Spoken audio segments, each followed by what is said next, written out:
সিলেটে আজকে আমাদের প্রথম দিন। আর প্রথম দিনে চলে আসলাম ভোলাগঞ্জ। যেখানে অনেক বিশাল বিশাল পাহাড় আর সাদা পাথর আছে। আর আমরা সেই সাদা পাথর দেখতেই চলে যাচ্ছি। বর্ষাকালে এখানে কিন্তু পানি থাকে, যেখানে এখন বালু দেখতে পাচ্ছি। এখন যেহেতু শীতকাল, সেহেতু এখানে শুকিয়ে গেছে। আর এখানে একটা মাঝে নদী আছে, আর সেই নদী পার হতে হবে নৌকায় করে। তারপরে সাদা পাথরের সেই ঝর্ণার কাছে আমরা যেতে পারবো। এই যে কালো বিশাল দেখতে পাচ্ছেন, এটা হলো পাহাড়। আর ওই পাশেই কিন্তু ইন্ডিয়া। আর অনেক মানুষ এখানে বেড়াতে আসে, এখানে এই প্রাকৃতিক সৌন্দর্য দেখতে আসে। এখানে এই যে আনারস কেটে বিক্রি করছে, শশা কেটে বিক্রি করছে।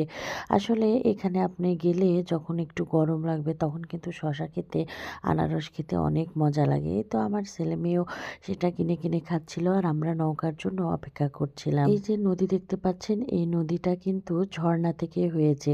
আসলে এখানকার নদীগুলো